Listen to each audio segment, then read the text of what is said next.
In the UK, we like to think of politics in terms of the left wing and the right wing. On both sides of the spectrum, we have political extremists. Today, we're going to be talking about political Islamism.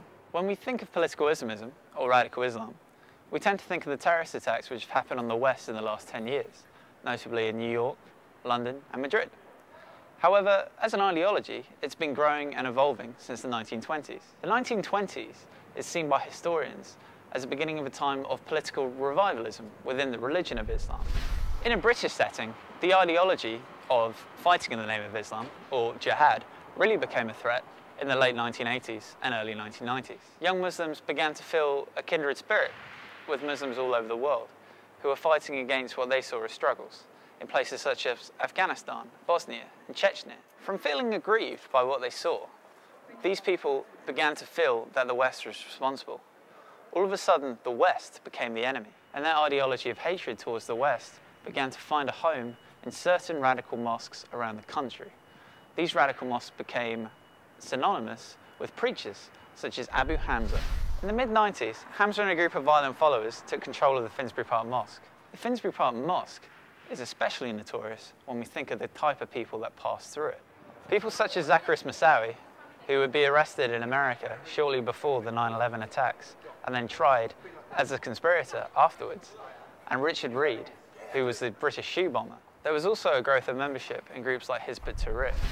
In 1996, the leader of Hizb ut-Tahrir in Britain, Sheikh Omar Bakri Mohammed, who was later deported, splintered from the group and set up the Al-Majroon group.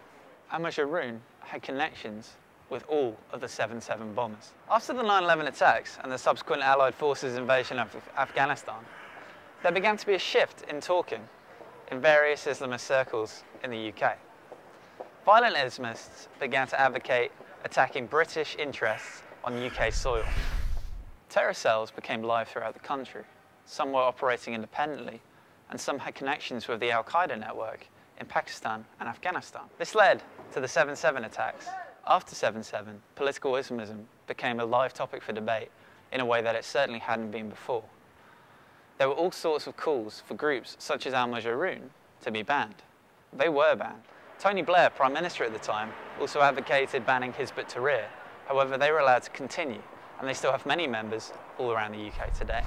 The problem we face today is trying to navigate between being a liberal country and a country which needs to protect its citizens. On the Knowledge on Wednesday, we're going to be talking to Robin Simcox, who works for a counter-extremism think tank based here in London.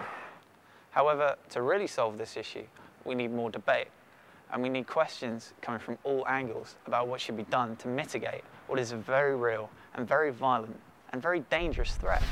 What is your outlook on the issue? Should we have been more hard-lined with groups in the 90s and not allowed such a threat to ferment? Or do you think that this is just natural? There are always going to be people who want to destroy the state. That comes with having a global and multicultural society. Let us know your views on the website, www.catch21.co.uk.